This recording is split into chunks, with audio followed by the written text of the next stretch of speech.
Topic number 2. Basic G-code.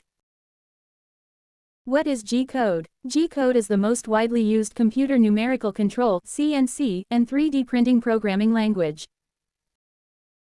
Basic G-code: G00 rapid move, G01 linear feed move, G02 clockwise arc feed move, G03 counterclockwise arc feed move, G04 dwell, G28 home position, G32 thread cycle, G40 tool nose radius compensation cancel, G41 tool nose radius compensation left, G42 tool nose radius compensation right, G96 constant surface speed mode, G97 fixed RPM.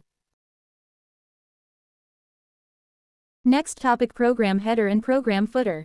Thanks for watching.